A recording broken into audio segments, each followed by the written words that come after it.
கர்த்தருடைய பரிசுத்த நாமத்துக்கு மகிமை உண்டாவதாக. இந்த உபவாச வேளையிலே நாம் கடந்த வாரத்திலிருந்து கட்டளை கொடுக்கிற தேவன் நம்முடைய வாழ்க்கையிலே கட்டளையை அவர் பிறப்பிக்க வேண்டுமானால் அந்த ஜெபத்தின் வலிமை எப்படி இருக்க வேண்டும் என்று சொல்லி நாம் தியானிக்க ஆரம்பித்தோம். வேதத்திலிருந்து ஒரு மனிதனை நாம் தியானிக்கிறோம். அவனுக்கு பெயர் தானியேல். அவனை குறித்து வேதம் சொல்லுகிறது, அவன் வேண்டிக் கொள்ள தொடங்கின போதே கட்டளை வெளிப்பட்டது. தேவன் நமக்கு இந்த மாதத்திலே கொடுத்திருக்கிற வாக்குத்தத்தம், உன் செய்கைக்கு தக்க பலனை கர்த்தர் உனக்கு கட்டளையிடுவாராக. நீங்க அநேக காரியங்களுக்காக ஆண்டுடைய சமூகத்தில் இந்த காலை வேளையிலே ஜெபம் பண்ண வந்திருக்கலாம். ஆண்டவரே, என்னுடைய கடன் பிரச்சனை, எனக்கு வேலை இல்லை, எனக்கு வியாதியா இருக்கிறது, தடை இருக்கிறது, என் வாழ்க்கையிலே அநேக காரியங்கள் நான் எதிர்பார்த்த மாதிரி நடைபெறவில்லை என்று சொல்லி நீங்கள் யோசிப்பீர்களே, ஆனால் என்னுடைய கையில் காரியங்கள் இல்லை, கர்த்தருடைய கையில் தான் காரியம் இருக்கிறது. என் வாழ்க்கை என் கையில் இல்லை. என் வாழ்க்கையை ஓட்டுகிற நான் ஒரு வாகனத்தை ஓட்டுகிற ஒரு ஓட்டுநர் தான். ஆனால் வாகனத்தை உண்டாக்கி உருவாக்கி நடத்துகிறவர் என் சர்வ வல்லவராயிருக்கிற இயேசு மாத்திரமே. உங்க வாழ்க்கையிலே சொல்றேன், உங்க லைஃபை நீங்க டிரைவரா இருந்து ஓட்ட தான் முடியும். ஆனால் லைஃபை ரிப்பேர் பண்றது உங்களால முடியாது. அதை உண்டாக்கி கொடுத்த உருவாக்கி கொடுத்த கர்த்தர் மாத்திரமே செய்ய முடியும். அப்ப அவரிடத்திலிருந்து எனக்கு கட்டளை வெளிப்பட வேண்டுமே, என் லைஃப்ல ஒரு சேஞ்ச் ஆகணும். அதுக்காக தானே நான் உபவாச ஜெபத்தில் வந்து உட்கார்ந்துருக்கிறேன். அப்ப கர்த்தருடைய கட்டளை யாருக்கு வெளிப்படுகிறது என்று சொல்லி வேதம் சொல்லுகிறது. 3 விதத்திலே அந்த கட்டளை வெளிப்படுகிறது. ஒன்று, வேகமான பதிலை கர்த்தர் கொடுக்கிறார். Immediate answer. Immediate answer for those who expect order from God. தானியேலை போல கட்டளை வெளிப்பட்டது என்றால் வேகமான பதில் உங்களை நோக்கி வரும். ஒரு வேலையோ ஒரு தேவையோ ஏதோ ஒரு காரியத்துக்காக நீங்க வெயிட் பண்ணிட்டு இருக்கிறீங்க. கர்த்தர் உங்களை காத்திருக்க வைத்திருக்கிறார். அதுல ஒரு இம்மீடியட் ஆன்சர் கர்த்தர் கொடுக்கணும்னா முதல்ல உங்களுக்கு தேவை கர்த்தருடைய கட்டளை வெளிப்பட வேண்டும். தானியேலின் புஸ்தகம் 9ஆம் அதிகாரம் 21ஆம் வசனத்தை நாம் வாசிக்க கேட்போம். Daniel chapter 9 verse 21. அப்படி நான் ஜெபம் பண்ணி கொண்டிருக்கும் போதே முதல் தரிசனத்திலே நான் கண்ட புருஷனாகி கேப்ரியேல் வேகமாய் பறந்து வந்து. வார்த்தை வேகமாய் வருகிறது. கட்டளை வெளிப்பட்ட உடனே ஆன்சர் comes immediately. சகோதரனே சகோதரியே, இந்த காலை வேளையிலே கர்த்தரோடு கூட பேசிக் கொண்டிருக்கிறார். அப்ப தானியேலுடைய ஜெபத்தினுடைய வல்லமை என்ன? அவனை குறித்து வேதம் சொல்கிறது, நீ மிகவும் பிரியமானவன், the most delightful man, I love you என்றார் ஆண்டவர். அப்ப அவன் மிகவும் பிரியமானவனாய் அவன் ஜெபித்த பொழுது கர்த்தர் அவனுக்கு கட்டளையை கொடுத்தார், வேகமான பதில். 2, தானியேலுடைய வாழ்க்கையில என்னதான் அவன் ஞானியா இருந்தாலும் ஒரு குழப்பம் இருந்துட்டே இருக்கு அவன் லைஃப்ல. உங்க வாழ்க்கையில ஒரு தெளிவு இல்லாம நீங்க போயிட்டு இருக்கீங்களா? நான் போற பாதை சரியா இருக்கா இல்லையான்னு உங்களால யூகிக்க முடியலையா? அப்ப அந்த கட்டளை வெளிப்பட்டால்தான் கர்த்தருடைய அந்த தெளிவு உங்களுக்கு கொடுக்கப்படும். Clarity in life. நான் போறது சரியா? என் குடும்பம் சரியா? என் மனைவி பிள்ளைகள் சரியா இருக்காங்களா? நான் போற பாதை சரியா இருக்கா? எனக்கு வர்ற வருமானத்தை என்னால சரியா நிர்வகிக்க முடியுதா? அநேகர் எழுதி கொடுத்ததான குறிப்பில் கடன் பிரச்சனை ஒன்று இருக்கு. ஆனா அந்த கடன் இல்லாமல் வாழ்வதற்கு கர்த்தர் எனக்கு கற்றுக் கொடுக்கணுமே. ஒரு குழப்பம் இல்லாம நான் என் லைஃபை ஓட்டுறதுக்கு கர்த்தர் எனக்கு கற்றுக் கொடுக்கணுமே. அந்த தெளிவையும் கர்த்தர் உங்களுக்கு கொடுப்பார். இந்த தெளிவை உண்டு பண்ணுவதற்காக தான் அந்த வசனம் இப்படியாய் சொல்கிறது. 22ஆம் வசனம் சொல்லுகிறது, வேகமான பதிலை கர்த்தர் கொடுக்கிறார். இரண்டாவதாக 22 வாசிங்க. அவன் எனக்கு தெளிவு உண்டாக்கி. தெளிவை கர்த்தர் உண்டாக்குவார். You will be clear. வனாந்திரத்துல தான் ஆகார் இருந்தால், அதே வனாந்திரத்துல தான் இஸ்ரவேல் ஜனங்கள் இருந்தார்கள். ஆனால் 2 பேருக்கும் ஒரே வனாந்திரம், ஒரே வெயில், ஒரே வறட்சி, தண்ணீர் தாகம் இருந்தது. ஆனால் எந்த வனாந்திரத்தில் இஸ்ரவேல் ஜனங்கள் இருந்தார்களோ அதே வனாந்திரத்தில் ஆகார் இருந்தால், ஆனால் ஆகார் வனாந்திரத்தில் அலைந்து திரிந்தாள் என்று வேதம் சொல்லுது. அலைந்து திரிகிற ஒரு கூட்டம், ரட்சிக்கப்பட்டு ஞானஸ்நானம் எடுத்து அபிஷேகம் பெற்று சபையில் இருக்கிற ஒரு கூட்டம் வனாந்திரத்தில் அலைஞ்சு திரியுது. ஆனா இன்னொரு கூட்டம் இஸ்ரவேல் ஜனங்களைப் போல தாகம் தீர்க்கும் தேவனை நோக்கி பார்க்கிறது. கர்த்தர் ஏற்ற வேளையிலே அவர்களுக்கு தண்ணீரை உண்டாக்கி கொடுக்கிறார். அவங்க யாரு? மேக ஸ்தம்பத்துக்கு கீழே, லீடர்ஷிப்புக்கு கீழே வந்துட்டாங்க. ஆகார் லீடர்ஷிப்புக்கு கீழே இல்ல, அவ ஒரு கண்ட்ரோலுக்குள்ள இல்ல. அதனாலதான் அலைந்து திரிகிறதான ஒரு காரியத்தை நாம் அங்கே பார்க்கிறோம். கர்த்தருடைய பிள்ளைகளே, உங்களுக்கு தெளிவை கர்த்தர் உண்டாக்க வேண்டுமானால் கட்டளை பிறப்பிக்கப்பட வேண்டும். மூன்றாவது, தேவனுடைய அறிவு உங்களுக்கு உணர்த்தப்படுகிறது. அதையும் வேதம் சொல்லுகிறது. வாசிப்போம். 22ஆம் வசனத்தை தொடர்ந்து வாசிங்க. என்னோடு பேசி, தானியேலே, உனக்கு அறிவை உணர்த்தும்படி இப்பொழுது புறப்பட்டு ஒரு வந்தேன். கருத்து வேணும். வாலிப தம்பி, இந்த காலை வேளையில ஒரு வேலைக்காக நீ கர்த்தரை பார்க்கறியா? ஆண்டவரே, ஒரு வேலை எனக்கு கொடுக்குறீங்களா? கர்த்தர் ஒரு நன்மையை கொடுக்குறீங்களா? அதை நான் தக்க வச்சுக்கணும். கர்த்தர் நமக்கு நன்மையானதை தர்றாரு. ஆனா நிறைய நேரத்துல மதியினத்தினால அது கர்த்தர் கொடுக்கறத இழந்து போறோம். நல்ல குடும்ப வாழ்க்கையை கர்த்தர் கொடுக்கிறாரு, இழக்கிறோம். நல்ல ஆரோக்கியத்தை கர்த்தர் கொடுக்கிறாரு, இழக்கிறோம். இதெல்லாம் தேவன் கொடுக்கிற நன்மை. இதை தக்க வைத்துக் கொள்வதற்கு கர்த்தர் அறிவை உண்டு பண்ண வேண்டும். அந்த அறிவை உண்டு பண்ணுகிற இடம்தான் கட்டளை வெளிப்படுகிற இடம். இந்த 3 காரியத்தை கர்த்தர் உங்களுக்கு தருவார். விசுவாசிக்கிறீங்களா? ஏன்னா உபவாச ஜெபத்தில் தான் இது நடக்குது. பட்டினியா சாப்பிடாம ஆண்டுடைய சமூகத்துல உட்கார்ந்து தேவனை நோக்கி பார்க்கிறான் தானியேல். அவன் ஜெபிக்கும் போதே கட்டளை வெளிப்படுகிறது. இதிலே தானியேலிடத்திலே காணப்பட்ட 15 காரியங்கள் இருக்கிறது. ஒரு காரியமா நம்ம வருகிற நாட்களில் தியானிப்போம். நம்பர் 1, போன வாரத்தில் உங்களுக்கு பேசினேன். அதை டச் பண்ணிட்டு 2வது குறிப்புக்குள்ள கடந்து செல்ல நான் ஆசைப்படுகிறேன். தானியேலுக்கு கட்டளை வெளிப்பட முதலாவது தானியேல் செய்த காரியம், தானியேலின் புஸ்தகம் 9ஆம் அதிகாரம் 3ஆம் வசனத்திலே வேதம் சொல்லுகிறது, அவன் உபவாசம் பண்ணி ரெட்டிலும் சாம்பலிலும் உட்கார்ந்து தேவனாகிய ஆண்டவரை ஜெபத்தினாலும் விண்ணப்பங்களினாலும் தேட தன் முகத்தை அவருக்கு நேராக்கினான். முகத்தை நேராக்குதல். முகத்தை நேராக்குதல் என்றால் கான்சென்ட்ரேஷன் முழுசும் கர்த்தர்ட்ட தான் வைக்கிறது. நீங்க 10:30 மணிக்கு இங்க உட்கார்ந்தீங்களா, 12:30 வரைக்கும் இந்த கூட்டம் நடக்குதா, 2 மணி நேரம் உங்களுக்கு என்ன நடக்குதுன்னே தெரியக்கூடாது. முழுசு கர்த்தர்ட்ட இருக்கிறீங்க. அப்படிப்பட்ட அந்த அனுபவத்தை கர்த்தர் உங்களுக்கு தருவார். அநேக நேரங்களில் டிஸ்ட்ராக்ஷன் நமக்கு நடக்குது, கவன சிதைவு. உட்கார்ந்துதான் இருக்கிறோம், மனசு வேற எங்கேயோ இருக்குது. எனக்குள்ள ஒரு கேன்சர் வியாதி இருக்கு, கர்த்தர் சுகமாக்குவாரா, நீங்க உட்காரும் போது அதை நோக்கி என் முகம் போக கூடாது. என் முகம் ஏத்தரமா யோக்கி போனோம். சர்வ வல்லவர் எனக்கு சுகம் தருகிற தேவன். என் முகம் அங்கேயே இருக்கணும். முகத்தை நேராக்கிட்டான். ஏன்னா இப்ப முகத்தை அவன் எங்கெல்லாம் பார்க்க முடியும்? நேபுகாத்நேச்சர் இருக்கிறாரு, தரியு இருக்கிறாரு, அலுவல் இருக்குது, வேலை இருக்குது. ஏன் நம்ம எல்லாரும் உபவாச கூடத்துல உட்கார்றோம்? நமக்கு வீட்டுல வேலை இருக்குது, சமைக்கிற வேலை இருக்குது, துவைக்கிற வேலை இருக்குது, எல்லா வேலையும் இருக்குது. இது எல்லாத்தையும் விட்டுட்டு ஏன் கொண்டு வந்து தேவ சமூகத்துல உட்காரனா? என் முகத்தை நேராக்கிட்டேன். எல்லாருடைய முகமும் நேராக்கப்படும் பொழுது அந்த முகத்தை பார்த்து கர்த்தர் ஆசீர்வதிக்கிறார். கர்த்தருக்கு முகத்தை தான் எப்போதும் பார்ப்பாரு.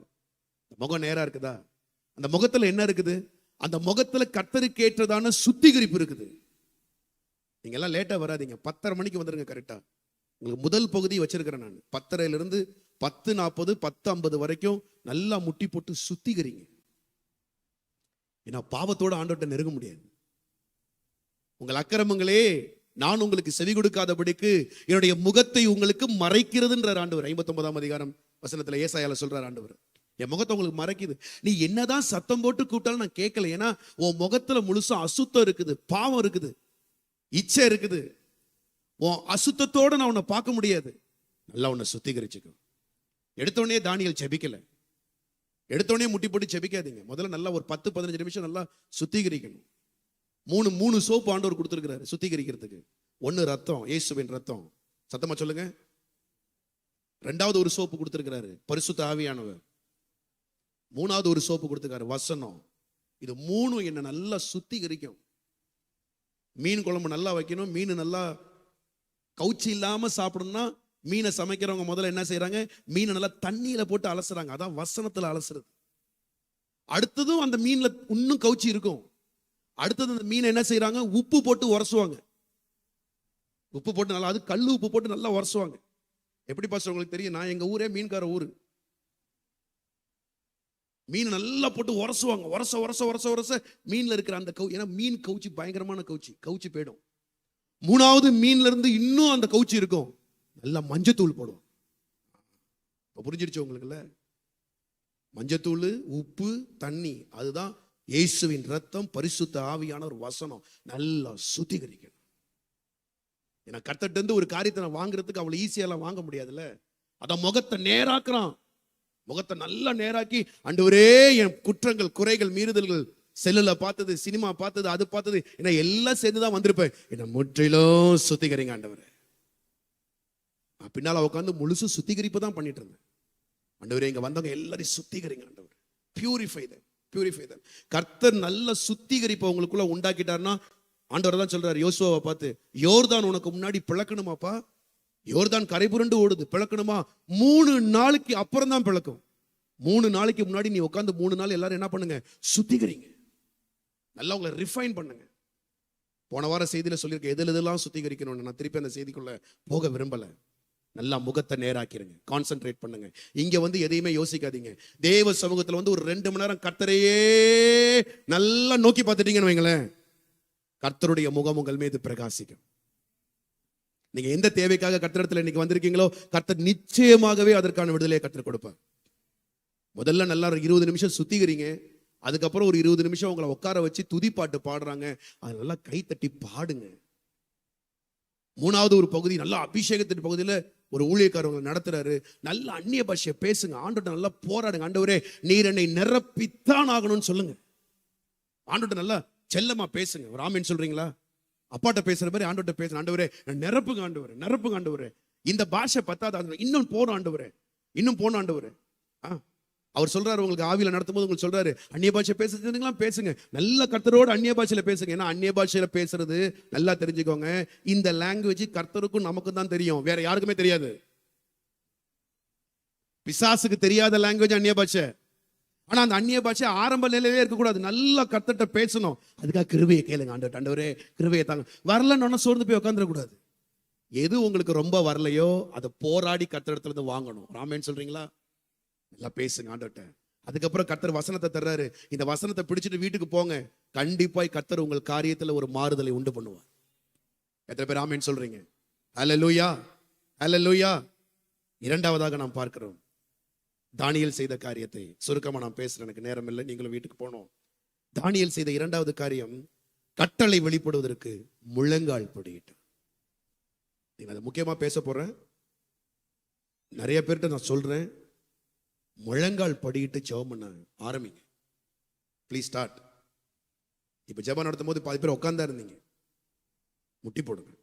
அடுத்த வாரம் நான் பார்க்கணும், சபை முழுவதும் நேர் முட்டிக்காலன்னு கர்த்தரை கேட்கணும். இம்மீடியட்டா கர்த்தர் கொடுத்துருவாரு.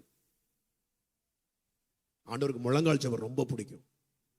வாசிங்க அந்த பகுதியை, தானியேலின் புஸ்தகம் 6ஆம் அதிகாரம் 10ஆம் வசனம். எந்த நிலையில அவன் முழங்கால் போடுறான்? தானியேல் முழங்கால். தானியேலோவென்றால் அந்த பத்திரத்துக்கு கையெழுத்து வைக்கப்பட்டது என்று அறிந்த போதிலும், கையெழுத்து வச்சாச்சு பத்திரத்துக்கு, தானியேலை தூக்கி சிங்க கபில தான் போடணும். இது மாறாத பிரமாணம். கேன்சர் வந்துடுச்சு, இனிமே ட்ரீட்மெண்ட் கிடையாது. கடன் பிரச்சனை மேல மேல போகுது, வட்டி ஏறிட்டே போகுது, பிள்ளைக்கு ஃபீஸ் கட்ட முடியல, தேவைகள் அதிகரிக்குது, வேலை இல்ல, பயங்கரமான பிரச்சனையில இருக்கிறேன், குடும்பத்துல சண்டை சண்டை சண்டை. இதெல்லாம் பத்திரத்தில் கையெழுத்து வைக்கப்பட்ட அனுபவம். நீங்க நினைச்சா கூட மாத்த முடியாது. டைவர்ஸ் ஆகிற சூழ்நிலை, குடும்பத்துல சமாதானமே இல்ல, ஒற்றுமையே இல்ல, வெளியில இருக்கிறது மாதிரி நடிக்கிறேன், பயங்கர பிரச்சனைக்குள்ள போயிட்டு இருக்கிறேன், எனக்குள்ளேயே ஒரு கலக்கம் இருந்துட்டே இருக்குது, பயங்கர பிரச்சனை. இதெல்லாம் பத்திரத்துக்கு கையெழுத்து வைக்கப்பட்டது என்று அறிந்த போதிலும், நல்லா உங்களுக்கு ஒண்ணு தெரிஞ்சுக்கோங்க, நீங்க எங்க போய் யார்கிட்ட போய் நின்னாலும் நடக்க முடியாத ஒரு காரியம் கர்த்தரால மாத்திரம்தான் கூடும். அங்க வந்துடணும், நேரா வந்துடணும். இவர்கிட்ட போய் சொன்னா என்ன தானியேலுக்கு தெரியாததா? இந்த தரியு ராஜாட்ட போய் நின்று இவ தரியு ராஜாவாலையும் முடியாது.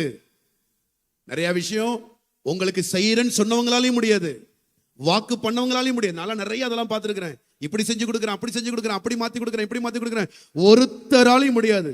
முடித்து கொடுப்பது தேவனால் மாத்திரமே. அது தானியேல் தெரிஞ்சிருக்கான், தெரிஞ்சுக்கிட்டான். அதனாலதான் அவன் என்ன செய்யறான், பத்திரத்துக்கு கையெழுத்து வைக்கப்பட்டது என்று அறிந்த போதிலும் பயங்கர டென்ஷன். இப்ப சிங்க கபிக்குள்ள போறோம், சாக போறோம், இதுக்கு மேல வழி கிடையாது, திறக்கவே முடியாது. அவன் செஞ்ச ஒரே ஒரு காரியம், வழக்கமா செய்யறத அவன் செஞ்சிட்டே இருந்தான். இந்த காலை வேளையில சபைக்கு நான் உங்களுக்கு சொல்றேன், make a kneel down prayer your habit. நான் தமிழ்ல சொல்றேன், உங்கள் முழங்கால் ஜெபத்தை பழக்கமாக்கு. பழக்கமாக்கு. முழங்கால் போட்டு ஜெபிக்கிறத பழக்கமாக்குங்க. எக்ஸாம் போறியா, முழங்கால் போட்டு ஆண்டவர்ட்ட கேளு. ஏதோ ஒரு இடத்துல தடை இருக்கா, முழங்கால் போட்டு கேளு. நீ உட்கார்ந்து கேட்கறதுக்கும் முழங்கால் போட்டு கேட்கறதுக்கும் 1000 வித்தியாசம் இருக்கு. ஆமென் சொல்றீங்களா? அல்லேலூயா. ஒரு சகோதரனை சந்திச்சேன் போன வாரத்துல. அவர் துபாயில இருந்து வந்திருந்தாரு. 20 வருஷமா விசுவாசியா இருக்கிறாரு. அவர்கிட்ட ஒரு வார்த்தையை சொன்னாரு. அவர் சொன்னப்ப நான் என் சீட்டை விட்டு ஏஞ்சிட்டேன். பாஸ்டர், 5 வருஷமா தேவனுடைய வேதத்தை 5 முறை முட்டி போட்டே வாசிச்சேன் பாஸ்டர்னு சொல்லிட்டு அவர் கீழே உட்காந்துருந்தார். நான் சொன்னேன், பிரதர் நீங்க எழும்புங்க, நீங்க உட்காருங்க, நான் நிக்கிறேன் அப்படின்னு. நானே அநேக தரத்துல முட்டி போட்டு வாசிக்கிறது இல்லை பிரதர், நான் உட்கார்ந்தான் பிரதர் வாசிக்கிறேன். எப்பயாச்சும் தான் முட்டி போட்டு வாசிக்கிறேன். அவர் சொன்னாரு, எப்போது 5 முறை வாசிச்சு முடிச்சிருக்கேன் பாஸ்டர். அதனால நடந்தது என்ன தெரியுமா பாஸ்டர்? என் லைஃப்ல ஒரு சாதாரண மெக்கானிக்கா துபாய்க்கு போனேன் பாஸ்டர். இன்னைக்கு அங்க 300 பேருக்கு சம்பளம் கொடுத்து நடத்துகிற கம்பெனியை கர்த்தர் எனக்கு கொடுத்திருக்காரு பாஸ்டர். நான் இப்ப கேட்டேன், கம்பெனி உங்களுக்கு வந்தது பிறகு எப்படி பிரதர் பைபிள் படிக்கிறீங்க? இப்பயும் முட்டி போட்டு தான் பாஸ்டர் நான் பைபிள் படிக்கிறேன். ரகசியம் எங்க இருக்கு சொல்லுங்க? முழங்கால். ஒரு அல்லேலூயா சொல்றீங்களா? பக்கத்துல பார்த்து சொல்லுங்க, அடுத்த வாரம் வெள்ளிக்கிழமை நீங்க வரும்போது 2 மணி நேரம் முட்டியில நிப்பேன்னு ஒரு தீர்மானம் பண்ணுங்க. இப்ப டப்புன்னு பிசாசு ஒண்ணு பேசும், உன் முட்டியில தான் வலி இருக்கே, அவனை இயேசுவின் நாமத்துல அப்பால போ. பக்கத்துல பார்த்து சொல்லுங்க, அப்பால, அவங்கள சொல்லாதீங்க, பிசாச போ போ இயேசுவின் நாமத்துல. ஏன்னா அவன் எப்போதுமே இல்ல இல்ல இல்லன்னு. நீங்க சொல்லணும், என் தேவனுக்குள் இருக்கு. ராமன் சொல்றீங்களா? அடுத்த வாரத்துல நீங்க எல்லாம் வரும்போது கர்த்தருக்கு சித்தமானால், கர்த்தருடைய வருகை தாமதிக்குமானால், நம்ம எல்லாரும் முழங்கால்ல நின்னு கர்த்தரை கூப்பிடுவோம். இன்னும் கர்த்தர் வேகமா பதில் கொடுக்க ஆரம்பிச்சிருவாரு. அல்லேலூயா. அப்ப நீங்க கேட்கலாம், பாஸ்டர் இப்ப உட்கார்ந்து ஜெபிக்கிறது நின்னு ஜெபிக்கலாம் தப்பு கிடையாது, தப்பு கிடையாது. முதல்ல ஏன் தெரியுமா முழங்கால்ல நின்னு நம்ம ஜெபிக்கிறோம்? ஒரு வசனத்தை உங்களுக்கு காண்பிக்கிறேன். அந்த முழங்கால்ல பணிந்து கொள்ளுதல்ல என்ன ஒரு நல்ல காரியம் நடக்குதுன்னா, முதல்ல கர்த்தரை தேவன் மகத்துவர்னு வாயில சொல்றது இல்ல, நான் பணிந்து சொல்றேன். ஆண்டவர் எல்லாருக்கும் மேல ராஜாதி ராஜா கர்த்தாதி கர்த்தா பெரியவர்னு சொல்றோம்ல, அதை நம்ம எப்படி காட்டுறோம்? என்னுடைய முழங்காலின் மூலமாக காட்டுறோம். வெளிப்படுத்தின விசேஷம் 4ஆம் அதிகாரம், அங்க ஒரு குரூப்பை நம்ம பார்க்கிறோம். இது பரலோகத்தில் நடக்கிற சீன். பரலோகத்துல பிதாவாகிய தேவன் சிங்காசனத்துல உட்கார்ந்து இருக்கிறாரு அப்படின்ற சத்தம் ஒலிக்கப்பட்ட உடனே அங்க 9வது வசனத்தை வாசிங்க. மேலும் சிங்காசனத்தின் மேல் வீற்றிருந்து சதா காலங்களிலும் உயிரோடு இருக்கிறவருக்கு அந்த ஜீவன்கள். அத பாருங்க, அங்க சொல்லப்பட்டிருக்கிற வார்த்தை சதா காலங்களிலும் உயிரோடு இருக்கிறவர். மனுஷனுக்கெல்லாம் வயசு 60 70 மிஞ்சி போனா 80, அதோட முடிஞ்சிருச்சு இல்ல. ஆனா எல்லா நாட்களிலும் ஜீவிக்கிற ஒருவர் உண்டு, அவர்தான் தேவன். அவருக்கு முன்னால ஒரு காரியம் நடக்குதுங்க, வாசிங்க. மேலும் சிங்காசனத்தின் மேல் வீற்றிருக்கிற முன்பாக விட்டிருக்கிறவருக்கு அந்த ஜீவன்கள், சதா காலங்களிலும் உயிரோடு இருக்கிறவருக்கு அந்த ஜீவன்கள் மகிமையும் கனத்தையும் ஸ்தோத்திரத்தையும் செலுத்தும் போது 24 மூப்பர்களும் சிங்காசனத்தின் மேல் வீற்றிருக்கிறவருக்கு முன்பாக வணக்கமாய் விழுந்து. அதுதான் முழங்கால். யார் இவங்க? 24 மூப்பர்கள்.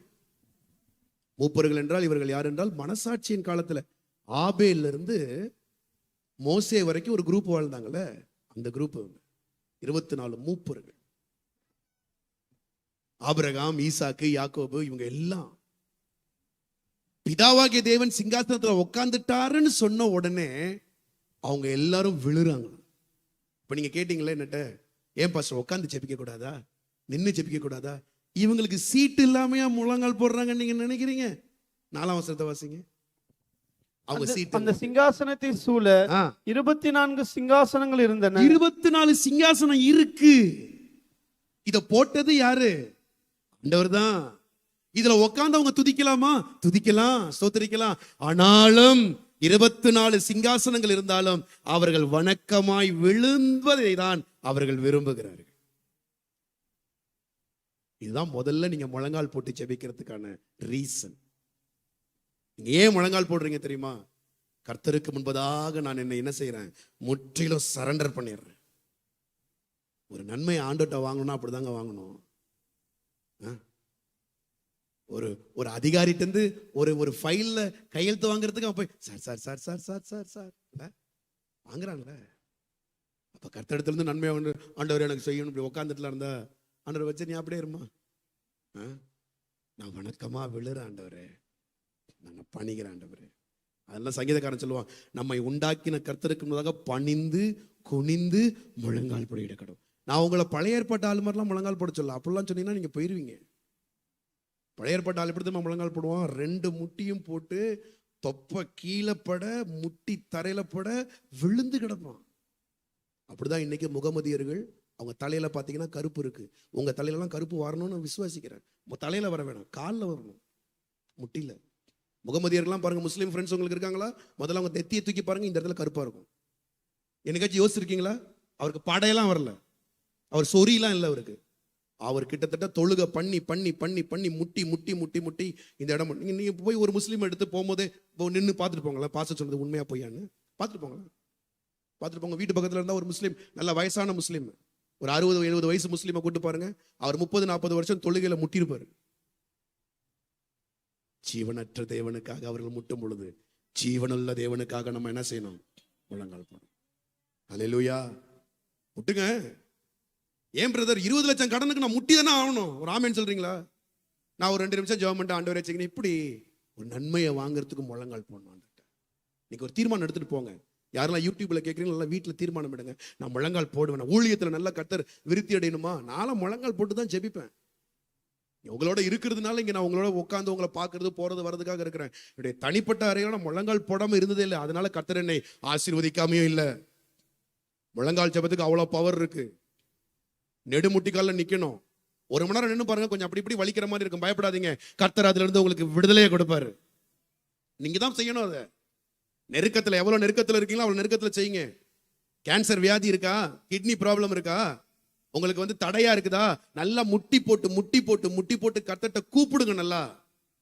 ஏன்னா தானியேல் முழங்கால் போட்டதுனாலதான் கர்த்தர் வேகமா பதில் கொடுத்தார். ராமேன் சொல்லுவோமா? அல்லேலூயா. அது மாத்திரமல்ல, இந்த முழங்காலை நீங்கள் முடக்கும் போது ஒரு நன்மை பாருங்க. ஆண்டவர் எப்போதும் நன்மையை வச்சிருக்கிறாரு. அந்த நன்மை அப்படிதான் வாங்கணும் ஆண்டவர்ட்ட இருந்து. எத்தனை பேர் விசுவாசிக்கிறீங்க கர்த்தர் எனக்கு நன்மையை நிறைய வச்சிருக்கிறாரு? யோபு அப்படிதான் ஆண்டவரை பார்த்து சொல்லுவான், எனக்கென்று குறித்தவைகள் உம்மிடத்தில் அநேகம் உண்டு ஆண்டவரே. அதெல்லாம் நான் எப்படி வாங்கணும் ஆண்டவர்ட்ட? எப்படி வாங்கணும் ஆண்டவர்ட்ட? அப்படி தாழ்மையா ஆண்டவர்ட்ட வாங்க கொடுங்க ஆண்டவரே. நான் ஒரு பிரசங்கம் எடுக்கிறேன்னா முழங்கால நின்று ஜெபம் பண்ணி தான் நான் எடுக்கிறேன். அதனாலதான் ஒரு செய்தியும் கர்த்தர் அற்புதமாய் கிருபையினாலே அதை ஜனங்களுக்கு போய் சேர உதவி செய்கிறேன். பிரசங்கன்றது பிரசங்கம் பண்ணிட்டு போறதுக்கு இல்லை, அங்க கிரியை நடக்க வேணும். அந்த கிரியை நடப்பிக்கப்படுவதற்கு முழங்கால நல்லா முடக்கிறோம் தேவனுடைய சமூகத்துல. பாருங்க, 99 வயசு ஆயிடுச்சு ஆபிரகாமுக்கு. கர்த்தர் சொன்ன வாக்குத்தத்தம் 24 வருஷம் ஆயிடுச்சு. டிலே ஆயிட்டே இருக்குது.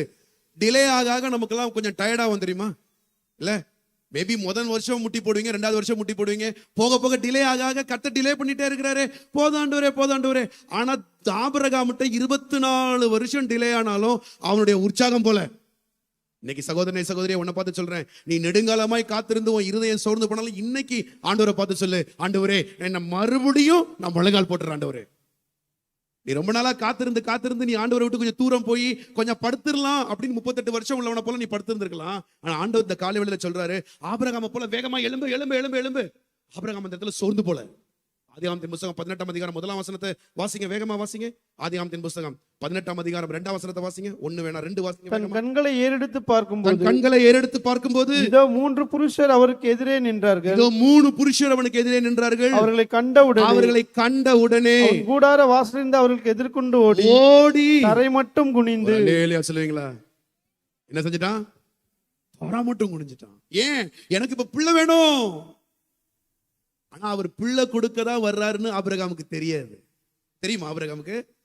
அவர் இப்ப சொல்ல போறாருன்னு தெரியாது. நல்லா தெரிஞ்சுக்கோங்க, கர்த்தர் எப்போ உங்க வாழ்க்கையில தடையை உடைப்பாருன்னு உங்களுக்கு தெரியாது. திடீர்னு ஒரு நாள்ல கர்த்தர் தடையை உடைச்சிருவாரு.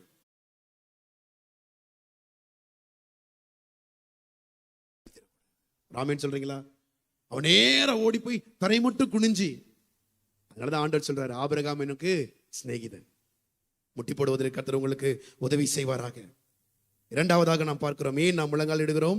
முக்கியமான ஒரு பகுதி, உங்க வாழ்க்கையில் இருக்கிற தனிமை, பிரிவு, மன உளைச்சல், மன வாட்டுதல், இது எல்லாம் நீக்கப்படுவதற்கு முழங்கால் போடணும். தனிமை ரொம்ப இருக்கா? அதிகமா அன்பு இல்லாம வீட்டில் உட்கார்ந்து இருக்கீங்களா? அதிக மன உளைச்சல், tension, mentally you are upset, இது மாதிரி நிறைய இருக்குதா? நீங்க செய்ய வேண்டிய ஒரு காரியம், முழங்கால் போட்டு ஜெபிக்கணும். வாசிங்க அப்போஸ்தலர் நடபடிகளின் புஸ்தகம். அதுக்கு முன்னாடி ஒரு வசனத்தை வாசிப்போம். எபேசியர் 3ஆம் அதிகாரம் 15ஆம் வசனத்தை வாசிங்க. எபேசியர் 3:15 வேகமா. நம்முடைய கர்த்தராயிருக்கிற இயேசு கிறிஸ்துவினுடைய பிதாவை நோக்கி முழங்கால் படியிட்டு பிதாவை நோக்கி. யார் இவர் சொல்றவரு?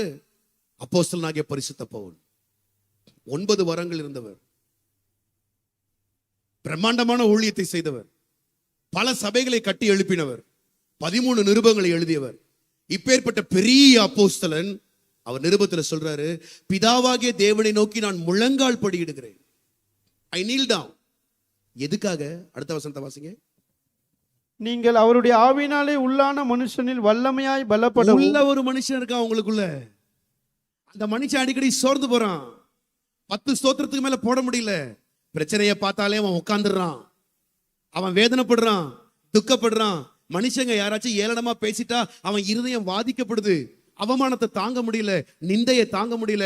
அந்த உள்ளான மனுஷன் இன்ஜின் வீக் ஆயிடுது. நீங்க உள்ளான மனுஷனானவன் நாளுக்கு நாள் பலனடைய வேண்டுமானால் நீங்க முழங்கால் படிட்டு ஜெபிக்கும் போது கர்த்தர் உங்கள் இருதயத்தை பலப்படுத்துவார். மன உளைச்சல்ல சோர்ல, ஏன்னா ஒரு காரியம் உங்களுக்கு குறைவா இருக்கு அப்படின்னா 4 பேர் 4 வார்த்தை தான் பேசுவான். அதை உடனே பார்த்துட்டு ஓன்னு அழுவுறது இல்ல. கர்த்தருக்குள் நம்மை பலப்படுத்துவதற்கு கர்த்தர் எதை கொடுத்திருக்கிறாரு? முழங்கால் ஜெபத்தை கொடுத்திருக்கிறாரு. நல்ல முழங்கால் போட்டு கர்த்தர்ட்ட கேளுங்க. உங்களுடைய உள்ளான மனுஷனானவனை கர்த்தர் பலப்படுத்துவார். பாருங்க, பவுல் ஒரு இடத்துல இருந்து பிரிந்து செல்லுகிறான். அந்த பிரிவு அவனுக்கு மிகவும் கஷ்டமா இருக்குது. அப்போஸ்தலர் நடபடிகள் 19ஆம் அதிகாரம் 36ஆம் வசனத்தை வாசிங்க. அப்போஸ்தலர் 19:36 வேகமா. அப்போஸ்தலர் 19:36. இது பேசப்படாத காரியமாகையால் நீங்கள் ஒன்றும் பதில் செய்யாமல் அமர்ந்திருக்க வேண்டும். 20:36 வாசிங்க. அப்போஸ்தலர் 20:36. 20:36. இவைகளை சொன்ன பின்பு அவன் முழங்கால் படியிட்டு அவர் எல்லோரோடு கூட ஜெபம். எல்லாரும் சேர்ந்து இப்ப கட்டி அழுகுறாங்க. பவுலே, நீ எருசலேமுக்கு போற, உன்னை கொலை செய்ய போறாங்க, நாங்க பிரிய போறோம். வாழ்க்கையில எப்போதும் பிரிவு வரும். குடும்பத்தோட இருக்கிறோமா, ஒரு நாள் எல்லாரும் ஒருத்தர் விட்டு ஒருத்தர் பிரியணும். அது நியதி. புருஷனும் மனைவியும் ஒரு நாள் பிரிய வேண்டும். பிள்ளைகளும் தகப்பனும் ஒரு நாள் பிரிய வேண்டும். வாழ்க்கையில ஒரு இடத்துல பிரிஞ்சுதான் போகணும். இதெல்லாம் உலகத்துல நீதி. ஏன்னா நமக்கு ஒரு பர்மனன்ட் லைஃப் இங்க கிடையாது. இப்படிப்பட்ட ஒரு பிரிவு, திடீர்னு காதல்னு ஒண்ணு பண்ணி தோல்வி ஆயிடுச்சா, உலகம் போய் உடனே தற்கொலை பண்ணுது. ஆனா நீ கர்த்தரை தேடு. அதுக்குள்ள ஏன் போன? இந்த காதல்ன்ற விஷயத்துல நீ போய் உள்ள மாட்டினால தானே அந்த பிரிவுனால வாடுற. இப்ப நீ முழங்கால் போட்டு ஜெபி. கர்த்தர் அந்த காரியத்தையே உனக்கு மறக்க பண்ணுவாரு. ஆமா, பிரிவை மறக்க பண்ணுவாரு. உனக்குள்ள அந்த ஆவியானவர் பலப்படுத்த வரும். பாருங்க, முழங்கால் படிட்டு அவர்களோட ஜெபம் பண்றான். அதே அடுத்த அதிகாரத்திலையும் பாருங்க, 21ஆம் அதிகாரம் 5ஆம் வசனத்தை வாசிங்க. 21:5 வாசிங்க. அந்த நாட்களில் நிறைவேறின பின்பு நாங்கள் புறப்பட்டு போகையில். புறப்பட்டு போறாரு, அவங்களை விட்டு பிரிஞ்சு போறாரு. புறப்பட்டு போகையில் அவர்கள் எல்லோரும் மனைவிகளோடும் பிள்ளைகளோடும் கூட பட்டணத்துக்கு புறம்பே எங்களை வழிவிட்டு அனுப்பும்படி வந்தார்கள். அப்பொழுது கடற்கரையிலே நாங்கள் முழங்கால் படிட்டு முழங்கால் போட்டு ஜெபம் பண்றாங்க. கடற்கரையில. நான் உங்களை ஆலயத்துல தான் முழங்கால் போட்டு ஜெபிக்க சொல்றேன். அவங்க எங்க ஜெபம் பண்றாங்க? கடற்கரை. பெரிய அப்போஸ்தலன் அவர் சொல்லலாம், நீங்களாம் முழங்கால் போடுங்க நான் நினைக்கிறீங்களா? எல்லாரும் முழங்கால் படிட்டு ஜெபிப்போம். ஏன்? அவர் முழங்கால் படிட்டு ஜெபிக்கும் போது உள்ளான மனுஷனானவன் பலப்படுறான். முதல்ல கர்த்தருக்கு நீங்க மரியாதை செலுத்துறீங்க, கர்த்தர் உங்களுக்கு இறங்குறாரு முழங்கால் ஜெபத்துல. 2வது, நீங்க பிரிவு, உபத்திரவம், வேதனை இதை தாண்டி போகணும். ஏன்னா உலகத்தில் உங்களுக்கு உபத்திரவம் உண்டு, ஆனாலும் திடன் கொள்ளுங்கள், நான் உலகத்தை ஜெயித்தேன். புருஷ மனைவிக்குள்ள சண்டை, முழங்கால் போட்டு ஜெபம் பண்ணுங்க. பிள்ளைகளை சரியா படிக்க வேண்டும், முழங்கால் போட்டு ஜெபம் பண்ணுங்க. பிள்ளைகள் நல்லா படிக்கணும், முழங்கால் போட்டு ஜெபம் பண்ணுங்க. ஒரு பாடம் எனக்கு சரியா விளங்கல, முழங்கால் போட்டு ஜெபம் பண்ணு. ஒரு காரியம் எனக்கு விளங்கல, முழங்கால் போட்டு ஜெபம் பண்ணு. காரிய சித்தி எனக்கு வேணும், முழங்கால் போட்டு ஜெபம் பண்ணு. நான் ஒரு பொருளை இன்வெஸ்ட் பண்றேன், முழங்கால் போட்டு ஜெபம் பண்ணு. முதலீடு போடுறேன், கத்துறது எனக்கு ரெட்டிப்பா, முழங்கால் போட்டு ஜெபம் பண்ணு. தோல்வியை சந்திக்கிற, முழங்கால் போட்டு ஜெபம் பண்ணு. எல்லாத்துலயும் முழங்கால் போடு. ஏன் தெரியுமா? பிசாசு உள்ளான மனுஷனை வீக் ஆக்கிடுவான். நீ நினைச்சது நடக்கலன்னும் போது பிசாசு உடனே இவர் ஆண்டவரான ஒரு கேள்வியை உள்ள ஏழ்த்திருவான்.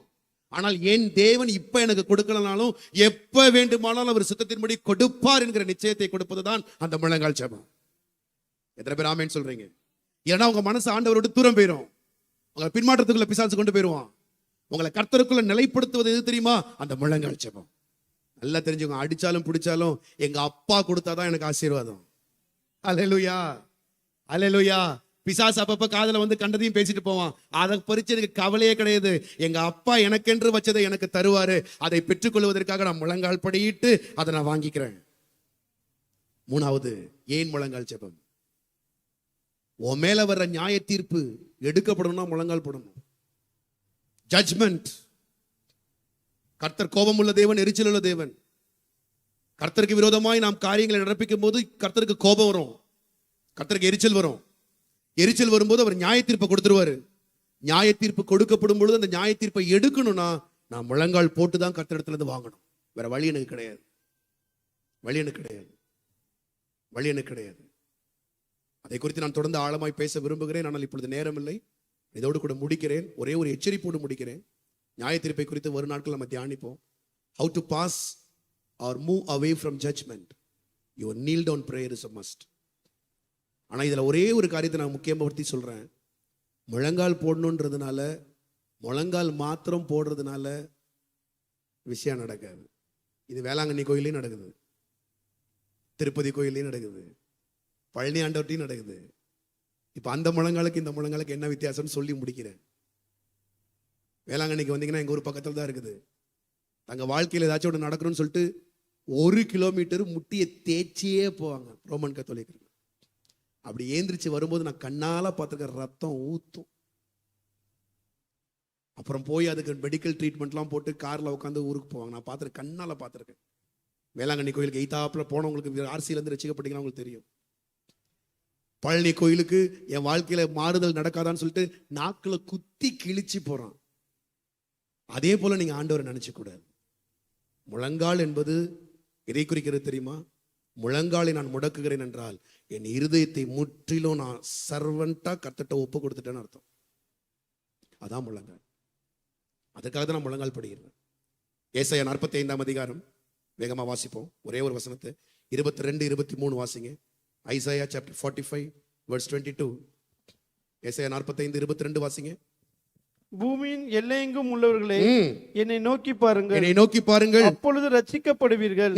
நானே தேவன், வேறொருவரும் இல்லை. இல்லை. முழங்கால் யாவும் எனக்கு முன்பாக முடங்கும் சொல்லிட்டார் ஆண்டவர். நானே தேவன், வேறு ஒருத்தரும் இல்லை. முழங்கால் எல்லாம் என் சமூகத்துல வரும்போது முடங்கணும். நான் சர்வ வல்லமையுள்ள தேவன். ஆனால் நீ முழங்கால மாத்திரம் முடக்கி பிரயோஜனம் கிடையாது. உன் இருதயத்தை முற்றிலுமா ஆண்டவருடைய சமூகத்துல.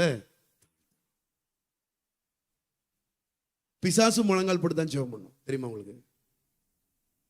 பிசாசு முழங்கால் போட்டு தான் ஜெபம் பண்ணும். நீங்க பண்றீங்களான்னு எனக்கு தெரியாது. ஒரு டைமும் ஆண்டவர்ட்ட முழங்கால் போட்டு தான் பிசாசு ஜெபம் பண்ணும்.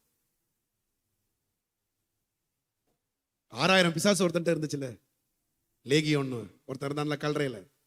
ஓடி வந்து முதல்ல ஆண்டவர்ட்ட என்ன சொன்னான்? நேரா வந்து முழங்கால் போட்டு. அப்ப ஏன் ஆண்டவர் பிசாசுக்கு சுதந்திரம் பண்றாரு? அவன் இருதயத்தை தாழ்த்த.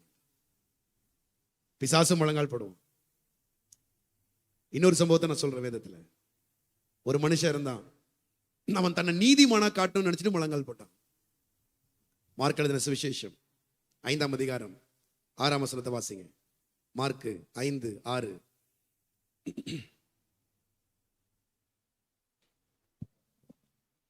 அவன் இயேசுவை தூரத்திலே கண்டபோது ஓடி வந்து அவரை ஓடி வந்து இந்த கல்லறை மனிதன் பணிந்து கொண்டான். அவன் முழங்கால் படிக்கிட்டான். பண்ணிட்டு அடுத்து வர்ஷிப்பும் பண்ணான். நீங்களாம் வர்ஷிப் பண்றீங்க, எப்படி பண்றீங்க? நீங்களா இங்க பாஸ்டர் சொன்ன பிறகு தானே கை தூக்குறீங்க. பாஸ்டர் சொன்னதுக்கு அப்புறம் தான் ஸ்தோத்திரம் போறீங்க. பிசாசு ஒண்ணுமே அங்க மீட்டிங்கே நடத்தாம அவனே ஆரம்பிக்கிறான் பாருங்க. முட்டி போட்டு உன்னதமான தேவனுடைய குமாரன், அவனே இப்ப அழகா வர்ஷிப் பண்றான் பிசாசு. பக்கத்துல பார்த்து சொல்லுங்க, பிசாசு முட்டி போடுவான், பிசாசு வர்ஷிப்பும் பண்ணுவான், பிசாசு விசுவாசிக்கவும் செய்வான். அப்ப நம்மோட இப்ப ஆசீர்வதிக்கப்பட வேண்டிய ஆள் யாரு தான்? இல்ல இல்ல, அவன் தான் ஆசீர்வதிக்கப்படும். அவனால 3 நம்ம செய்யாதது 3 அவன் செய்வான். ஆனா அவன்கிட்ட ஒன்னே ஒண்ணு இருக்காது, கீழ்ப்படிய மாட்டான். இவன்ட்ட ஒபே, கீழ்ப்படிய மாட்டான். ஆனா ஆண்டவர் எதை எதிர்பார்க்கிறார்? நீங்க முழங்கால் படுறீங்கன்னா நல்லா கீழ்ப்படிங்க ஆண்டவருக்கு. நிச்சயமாகவே நீங்கள் நினைத்த காரியத்தை கர்த்தர் அவருடைய வேளையிலே செய்து கொடுப்பார். கீழ்ப்படிஞ்சிருங்க ஆண்டவர்கிட்ட முட்டி போட்டு. அந்த வசனத்தை வாசிச்சு முடிப்போம். ஒரு ஒரு ஒரு ஒரு மனிதன் ஆண்டவர்கிட்ட வர்றான். அவன் பெரிய பணக்காரன், நியாயப்பிரமாணம் முழுசும் வாயில இருக்கு, இருதயத்தில் இருக்கு. ஆனா அவனால சொத்தை வித்து தரித்திரருக்கு கொடுத்துட்டு என் பின்னால வாப்பான்னு அவனால வர முடியல, கீழ்ப்படியல. ஆனா அவன் ஆண்டவர்கிட்ட வந்தப்ப எப்படி தெரியுமா வந்தான்? அந்த பகுதியை வாசிங்க.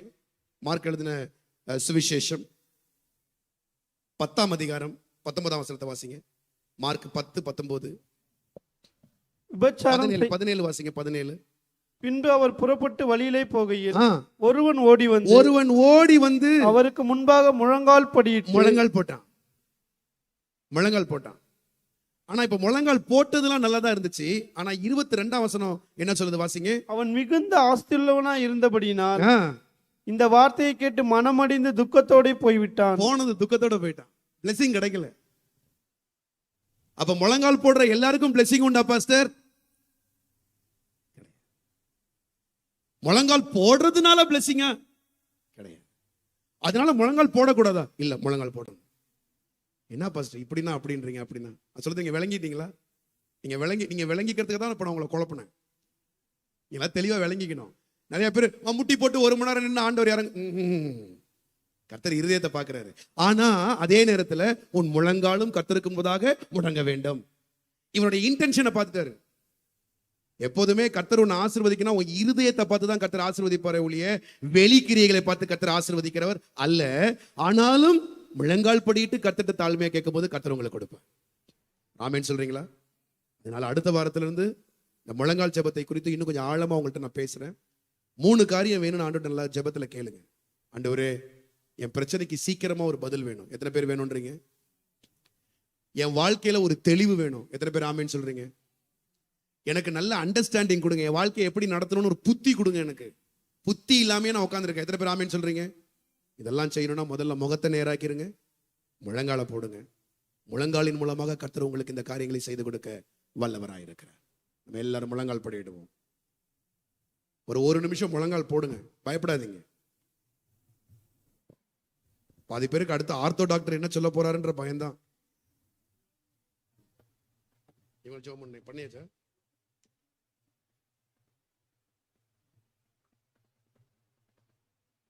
வாலிப பிள்ளைலாம் நல்லா ஹேல் அண்ட் ஹெல்த்தியா இருக்கும்போது புட்டி போட்டுரு. பின்னால ஒரு கட்டம் வரும், போட முடியாம போயிடும். வயசு ஆக ஆக சில காரியங்கள்லாம் செய்ய முடியாம போயிடும். செய்ய முடியும் போதே நல்லா செஞ்சிடணும். நல்லா செஞ்சு 2 கைகளையும் பரலோகத்துக்கு நேரா உயர்த்துங்க. ஆண்டவரை பார்த்து சொல்லுங்க, ஆண்டவரை இப்ப போட்டிருக்க முட்டி இதை நல்லா பலப்படுத்துங்க சொல்லுங்க. ஆண்டவரே, நீங்க பேசுங்க. இந்த முட்டியை நல்லா பலப்படுத்திருங்க ஆண்டவரே. இந்த முழங்கால் எப்போதும் உங்களுக்கு முன்பதாக முடங்கியே இருக்கணும் ஆண்டவர். இப்ப நான் முடக்கி இருக்கிற முழங்கால் ஏதோ உங்கள்கிட்ட ஒரு காரியத்தை வாங்கணும்னு நான் வரல ஆண்டவரே. என்ன நீதிமானா மாத்திரத்துக்காகவும் வரல ஆண்டவரே. நீர் சர்வ வல்லவர், என்னை உண்டாக்கி படைத்த தெய்வம். முழங்கால் யாவும் முடங்கும் என்ற வார்த்தைக்கு கீழ்ப்படிந்து என்ன நான் முடக்கி இருக்க ஆண்டவரே. யூடியூப்ல யாரெல்லாம் வீட்டுல பாக்குறீங்களோ நீங்க எல்லாரும் அதை செய்யுங்க. உங்க படுக்கையை கூட கர்த்தர் மாற்றி போடுவார். God will change your bed. உங்க கை கால்ல உள்ள வலி எல்லாம் கர்த்தர் எடுப்பாரு. உங்க இருதய பிரச்சனை எல்லாத்தையும் கர்த்தர் மாற்றுவாரு. கர்த்தரால் கூடாத காரியம் ஒண்ணுமே இல்ல. ஹalleluya. நானும் என் வீட்டாரும் உம்மையே சேவிப்போம். உமக்காய் ஓடுவோம், உந்தன் நாமம் சொல்லுவோம். நானும் என் வீட்டாரும் உம்மையே நேசிப்போம். உமக்காய் ஓடுவோம், உந்தன் நாமம் சொல்லுவோம். எபினேசர் எபினேசர், கைகளை உயர்த்தி இதுவரை உதவி நீர்.